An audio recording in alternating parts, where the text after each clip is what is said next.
अब जैसे ही उसने सुना तो सबसे पहला उसने अपने गुरुजी के ऊपर ही लगा दिया कि भैया यहीं से शुरू कर देते हैं। गुरुजी के ऊपर ही जब कांच लगाया तो अब गुरुजी में भी कमियां दिखने लग गई। गुरुजी में कमियां दिखने लगी, अरे गुरुजी भी ऐसे हैं, गुरुजी भी ऐसे। पर चूंकि अब गुरुदेव ने कहा, कहे तो कुछ पा नहीं रहे थे, उसको लिया और चल पड़े। फिर चले आगे तो माता पिता के पास पहुंचे, उस कांच को माता पिता के सामने रखा तो उसको माता पिता में भी बुराइयां दिखाई देने लग गई। पत्नी के सामने रखा तो पत्नी में भी बुराई देने लग गई। बच्चों के सामने रखा तो बच्चों में भी बुराई। अब जिसके सामने वो रखता है उसको बुराई दिखती है। अब उसको किसी की अच्छाई दिखी नहीं रही है, पर वो तो और डिस्टर्ब हो गया। उसका तो दिल दिमाग, जिसको आज की भाषा में आप कहते हो डिप्रेशन, वो तो डिप्रेशन में आ गया, दिमाग खराब हो गया उसका कि ये क्या हुआ, इसमें भी ये कमी, इसमें भी ये भी ऐसा, ये भी ऐसा, ये भी ऐसा है, ये भी ऐसा है, तो गड़बड़ होगी। थोड़े दिनों बाद उसने सोचा करूं क्या, समझ में नहीं आ रहा है, पर युक्ति तो मेरे मुक्ति की युक्ति बताए मेरे सतगुरु, गुरु जी के पास ही पहुंचूंगा तो ही मेरा भ्रम, मेरा संशय समाप्त होगा। तो साधक पुनः अपने गुरुदेव के चरणों में पहुंचा। जब गुरुदेव के चरणों में पहुंचा तो गुरुदेव समझ गए कि इनकी मनोस्थिति बहुत डामाडोल है और ये हर साधक की एक बार जीवन में आती है, एक बार बहुत अच्छी और एक बार बहुत निम्न। ये साधक की स्थिति सभी की आती है, जो भी भक्ति मार्ग में चलता है। एक बार तो इतना तूफान में इतना ऊंचा उठता है और एक बार बिल्कुल नीचे आता है। पर हाँ, उस नीचे आने में भी बाहर की चीजें कितनी भी भले उनको प्रभावित करती हो, लेकिन हृदय के अंतर्गत से वो अपने सतगुरु के तार को कभी ना तोड़े, उसको अपना कस करके बांधे। बाहर की चीजों में अगर पढ़ोगे तो देखो भाई, मेरे पूज्य गुरुदेव भगवान कहते हैं, बाहर की चीजों में पढ़ोगे तो लक्ष्मी जी नारायण दोनों साथ खड़े हैं, ध्यान लक्ष्मी पर ही जाएगा, राधा कृष्ण साथ खड़े हैं। पुण्य एक भी नहीं है, हमारे भी इतने अवगुण है, गुण एक भी नहीं। हम अपने आप को गुणवान समझते हैं, लेकिन सच पूछो तो ये सतगुरु की कृपा है। संसार में और सतगुरु में क्या फर्क है? संसार और सतगुरु के सानिध्य में फर्क क्या है? सतगुरु के सानिध्य में पहुंचोगे, आप में 99 अवगुण है, एक गुण होगा तो भी गुरु आपको अपनी शरण में रख लेगा। और अगर संसार में 99 गुण है, एक अवगुण है, तो भी कहेगा ये भाई ये तो बहुत बेकार है, ये तो बहुत बेकार है, कभी अच्छी नहीं कहे। और गुरु क्या कहता है? भाई ये तो बहुत अच्छा है, तो बहुत अच्छा है, एक बार बस उसकी शरण में पहुंच जाओ। शरणागत अच्छल भगवान, शरणागत कहूँ जे तजई, निज अनहित अनुमान, तेनर पावर पाप में तिनई विलोक तिहार। राम जी की शरण में जब विभीषण आए तो सबने कहा गुरुदेव भगवान ये तो रावण का भाई है। भगवान ने कहा तो क्या हुआ, जरूरी थोड़ी है कि रावण का भाई भी रावण के जैसा ही होगा। नाथ दशानन कर में भ्राता, निश्चर वंश जन्म सुरता, सहज पाप प्रिय तामस देहा, जथा उलूक ही सब पर दिया है। भगवान मैं रावण का भाई, भगवान ने कहा कोई बात नहीं, तो भी भगवान ने आते ही भगवान की वो शरण में आया, प्रणाम किया, और जैसे ही प्रणाम किया तो भगवान ने क्या किया? राज तिलक दे दिया कि जाओ सम। स्वयं आपको तो दृष्टि देखने की है पूरे राजन व्यक्ति को देख करके नहीं, मैं उसकी वाणी से उसको पहचानता हूँ, उसकी आवाज से उसको पहचानता हूँ। व्यक्ति कैसा बोलता है उसका चरित्र उससे पता पड़ता है। अगर बात करने में ही मालूम पड़ जाता है कि कैसा व्यक्ति है, ये अच्छा है या वो हमारे लिए कुछ नहीं, लेकिन वो अपने जीवन को बर्बाद करता है। इसलिए संतों के पास, महापुरुषों के पास जीवन के अंतर्गत जब भी आओ, अगर आप कुछ बनना चाहते हो तो बने हुए आओगे तो क्या बनाएंगे हो? अब स्कूल में जाकर के मैडम को बोलो मैडम मैं आपको बना रहा हूँ, तो मैडम कहेंगे बेटा फिर आपको आने की जरूरत ही नहीं, आप अपने घर पर ही रहो। और अगर आप स्कूल में जाते हो, मैडम जो पढ़ाती है तो अब तो पता नहीं क्या पढ़ाने की स्टाइल और पढ़ने की नहीं मालूम, लेकिन हम लोग जब पढ़ते थे तो स्लेट पे अनार मैडम लिख के देती थी, उसी को घोटते रहते थे, उसी के ऊपर लिखते रहते थे, उसी के ऊपर, ताकि वो हमको लिखना आ जाए। अब आजकल तो मोबाइल ऑनलाइन पता नहीं कैसी पढ़ाई है, तो मुझे भी नहीं मालूम, लेकिन हम लोग जब स्लेट पर पढ़े तो वापस अनार लिख के मैडम देती, हम उसके ऊपर लिखते, फिर आप लिख के देती तो उसके ऊपर लिखते रहते। ये जीवन है। वाणी के द्वारा, स्पर्श के द्वारा एहसास होता है। आप वाणी कुछ नहीं कर सकते हो, आप माला नहीं करते हो, आप पूजा भी नहीं करते, आप भक्ति भी नहीं करते, आपने किसी गुरु को भी नहीं अपनाया है, कुछ नहीं करते हो, पर आप प्रसन्न रहते हो। और आपके घर पर कोई आ जाता है तो मुस्कुराते हुए उससे मिलते हो, और उस आए हुए अतिथि को अतिथि देव भाव के नाम से, मतलब ये कोई व्यक्ति नहीं है, एक मेहमान नहीं है, ये मेरा भगवान मेरे। भक्ति केवल अगरबत्ती और दीपक नहीं, ये तो केवल एक माध्यम है एकाग्रता के लिए, ये केवल माध्यम है। माला, आसन, पूजा पाठ, नियम धर्म है, ये सब एक नियम है, एक क्रम है, जैसे स्टेप जिसको कहा जाए कि आप स्टेप बाय स्टेप ऊपर चढ़ करके पहुंचोगे, ऐसे ही ये एक नियम है। ये भगवान नहीं कि पूजा कर ली तो भगवान मिल जाएगा, नहीं। घंटी बजा ली तो फिर तो जिसके पास घंटियों की दुकान है वो तो घंटी बजाता रहता है, पर उसको भगवान नहीं करता है।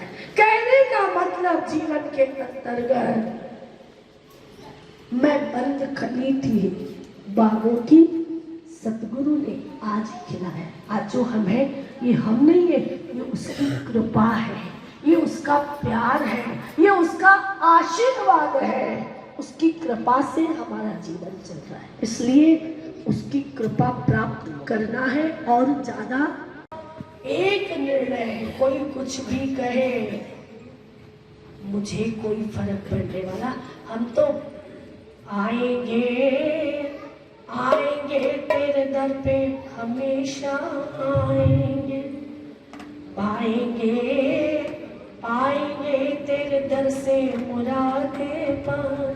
हमने यहाँ से ही पाया है, यहीं से पाएंगे।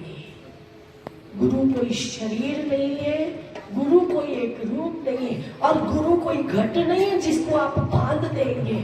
गुरु एक तत्व है, वो विशाल है, वो अनंत है, वो जरे जरे में है, वो कण कण में है, वो अणु अणु के अंतर्गत है, यहाँ भी है वहाँ भी है, सब जगह पर है। इसलिए जीवन के अंतर्गत सतत प्रयास करो आप कि मेरा सतगुरु मेरे साथ है, क्योंकि अंधकार में मैं तो पड़ी हुई, सतगुरु ने दीप जलाया है, भक्ति का, प्रेम का, ज्ञान का हमारे जीवन में दीप जगाया है। हम तो कुछ जानते नहीं, हमको किसको मालूम था भगवान क्या होता है? पता था क्या? नहीं मालूम था। हमको किसने बताया? सतगुरु ने। और उस सतगुरु की कृपा से ही हमें जीवन में ऐसा आनंद प्राप्त हुआ है। तो दुनिया में सब भूल जाना और उसकी कृपा कभी मत भूलना, क्योंकि जो गुरु की शरण में आते हैं वो भव सागर तर जाते हैं। भव सागर पार करना बहुत कठिन है, लेकिन अगर गुरु की शरण में आ जाओगे तो मीराबाई कहती है, भव सागर सब सुख गयो फिक्र नहीं, मोए तरनन की मोए लागी लगन गुरु चरण की। तो मीराबाई ने कहा अब तो मुझे फिक्र भी नहीं है तरने की। क्यों? क्योंकि अब तो भव सागर सूख गया है। अगर हम सब भी अपने जीवन के अंदर भव सागर पार होना चाहते हैं और कोई चीज मिल जाए तो खुश होते हो, तो कोई चीज छूट जाए तो दुखी मत हो। मेरा है सो जावे नहीं, जावे सो मेरा नहीं। मेरा है तो वो जाएगा नहीं, और जा रहा है इसका मतलब मेरा नहीं। छूटा, मैंने कहा ना भगवान का इतना कुछ छूटा, फिर भी आज भी उसके चेहरे पर वही मुस्कान है। ठाकुर जी के मंदिर में पहुंचते तो कहीं आपको महसूस होता है कि आज भगवान उदास खड़े हैं? इतना कुछ छूट गया उसके बाद भी। द्वारिका छूट गई, परिवार छूट गया, पूरा वंश नष्ट हो गया, उसके बाद भी मुस्कुरा रहे हैं। उसके बाद भी मुस्कुरा रहे हैं। आप भी मिल रहा है मुस्कुराओ, नहीं मिल रहा है तो समझ लो कि भाग्य में नहीं। क्यों उसके पीछे परेशान हो गए हो और क्यों जीवन अपना खराब कर रहे हो? ठीक है ना, कम है तो कम में खा। मेरे को एक बात बताओ, आप बहुत पैसे वाले हैं, खाते वो कौन सी होती है? आजकल तो गेहूं भी खाने को मना कर रहे हैं। क्या खाते हो? बहुत पैसा है तो क्या खाते हो? कहीं सोने की, कोई चांदी की रोटी बना के खाते हो? ज्वार की, बाजरे की, जो गांव में सब खाते हैं वो रोटी खानी है। डॉक्टर कहता है गेहूं तो खाओ ही मत, गेहूं खाओगे तो ज्यादा फूल जाओगे। इसलिए खाना तो वो तो रोटी है। बहुत इकट्ठा करके रख दो। बहुत सोना है तो पहन नहीं सकते हो, बैंक पहन के बैठी है। आप तो पहन नहीं पा रहे हो, चेन पहन के जाओगे तो बेचैन होकर के आओगे। जाते हो पहन के तो सारा ध्यान चेन में रहता है। पता देखिए भाई है, सारा ध्यान चेन में रहता है। तो ऐसी चेन पहन के बेचैन होने का क्या मतलब? फिर तो चैन दिल में होना चाहिए, बाहर चैन नहीं है तो भी चलेगा। और बाहर चैन पड़ी है और दिल में बड़ी बेचैनी है तो उस चैन का कोई अर्थ ही नहीं है। कोई बात, ये गहनों का सिर्फ ये था मात्र शक्ति के पास कि गहने इसलिए वो ज्यादा रखते कि कभी कोई विपत्ति आ जाए हमारे जीवन में तो हम उस धन को उठा करके अपने परिवार के सहयोग में लगाते। पत्नी, बच्चे, पति, कभी कोई अगर दिक्कत आ जाए तो आज पति लेके आता है तब तो पत्नी खुश होती है, लेकिन पति किसी मुसीबत में पड़ जाए और कह दे कि तुम कंगन उतार के दे दो, ओए कंगन वंगन उतार के नहीं दूंगी। नहीं, सबसे बड़ा गहना तो आपके पति है स्वयं। उसको अगर परेशान कर दिया फिर आप गहने पहन के घूम लिए, उससे कोई आपकी शोभा थोड़ी है। आपकी शोभा उसके संग में है। इसलिए जीवन के अंतर्गत कुछ नियमों को अपने बनाइए जिससे आप सुखी होंगे। अभी आप सुखी नहीं है, हाँ समृद्धिशाली है, आपके पास सामान है, आपके पास सामान है, कपड़ा है, वैभव है, ऐश्वर्य है, पर फिर भी शांति अभी भी नहीं है। सच्ची सच्ची बोलना, शांति है? किसी का नाम नहीं बोल रही मैं कि शांति नाम वाली कोई पाई हो? नहीं, शांति अभी भी नहीं। सबके हृदय में बेचैनी है। उस बेचैनी को दूर करोगे कि नहीं? गरुड़ पुराण करवाओगे कि नहीं? नहीं, अपने हाथ से करके जाओ। करो तो करो, मरने के बाद रख तो सकोगे नहीं। कुछ नहीं करोगे, स्वाहा तो करके आ ही जाओगे। पीछे ना करे तो ना करे, 4 हिस्से ही करना, 3 कभी मत करना। अगर 2 बेटे हैं तो 3 हिस्से करना, 2 बच्चों के और 1 अपना, ताकि जीवन पर्यंत वो भी सचेत रहे और आप भी सचेत रहो, जिससे ना आपको कोई तकलीफ आए ना उनको कोई तकलीफ आए। कोई माँ, कोई परिवार नहीं चाहता है कि बच्चे दुखी हो। बच्चे सुखी तो माँ बाप भी सुखी। इसलिए ये सब चीजें संसार के लिए है, लेकिन अध्यात्म मार्ग के लिए जहाँ ले चलोगे वहीं मैं चलो, जहाँ नाथ रख लोगे वहीं मैं रहूंगा, जहाँ नाथ रख लोगे वहीं मैं रहूंगा, जहाँ ले चलोगे वहीं मैं चलूंगा, जहाँ ले चलोगे वहीं मैं चलूंगा।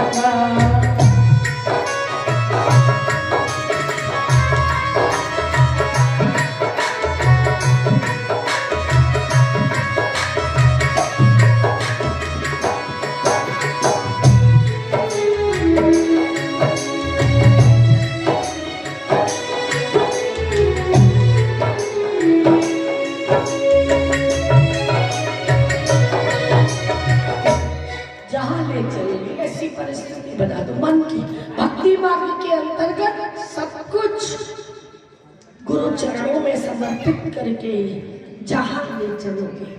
अगर भक्ति मार्ग में समर्पित हो गए और समर्पण कर लिया तो एक बात बता दूं, समर्पण से ही बहुत कुछ उपलब्धि होगी, छोड़ने से ही वहां फायदे। समर्पण करोगे, आप अपना वाला बुरा मन, बुरी आदतें, अपने बुरे दुर्गुण अगर गुरु चरणों में अर्पण करोगे तो गुरु आपको क्या देगा? अपना वाला अच्छा मन, अच्छे सद्गुण, अच्छी भक्ति, अच्छा आनंद आपको प्रदान करेंगे। जबकि शरीर से वो नहीं है, क्योंकि शरीर नहीं है ये वो आनंद स्वरूप है, ये वो परमानंद स्वरूप है। उनके सानिध्य में, किसी संत के पास में भी बैठ जाओ, कुछ नहीं करो तो भी आपको आनंद आएगा। ऐसा लगेगा कि हमने तो इतना कुछ प्राप्त करने के बाद भी हम फेल हैं, और यहाँ देखो महात्मा के पास है भी कुछ नहीं, एकदम फक्कड़ बैठा हुआ है और ताली बजा के काम करवा देता है, काम भी हो जाता है और मस्ती में मस्त रहता है और आनंद करता रहता है। इतना कुछ जोड़ने के बाद भी परेशानी में है कि आज ये परेशानी, आज ये परेशानी, आज ये परेशानी। परेशानियां संसार का नियम है, ये आएंगी और उसमें घबराओ मत, चिंतित मत हो। आप औरों के सामने कांच लेकर के खड़े मत रहो, कभी किसी समय उस कांच को अपनी तरफ घुमा दो। तब गुरुदेव ने क्या किया? उस कांच को लिया और कांच को लेकर के उस शिष्य को अपनी तरफ घुमाया करके कहा, अब तुम कांच देखो। जब कांच देखा तो उसे महसूस हुआ कि मेरे में भी तो कितनी कमियां। मैं तो सोच रहा था मैं बहुत बढ़िया व्यक्ति हूँ, हमारे जड़ों तो कोई यही को नहीं। अरे बाप जी मैं तो इतो अच्छू, मैं वो करी हूँ, मैं वो करी हूँ, मैं कहीं करी हूँ कि नहीं करी हो, करियो नहीं। और तो जिनको करियो वो कराए हुए बाप जी, आपको सतगुरु कराए हुए, आपने हमने कुछ भी नहीं किया है। इसलिए जीवन के अंतर्गत उन सतगुरु की शरण में आइए और उनके चरणों में बैठ कर के खूब आनंद पाइए। बाकी कहीं आनंद नहीं मिलेगा, कितना भी संसार में ढूंढ लोगे, खोज लोगे, कहीं कुछ नहीं मिलेगा। इसलिए ज्यादा बढ़िया है कि आप सतगुरु के, महापुरुषों के सानिध्य में बैठे और आनंद को प्राप्त करें और उनकी भक्ति, उनकी मस्ती, उनके चरणों का आनंद प्राप्त करके जीवन को कृतार्थ करें। बोलिए सच्चिदानंद भगवान की, बोलिए गुरुदेव भगवान।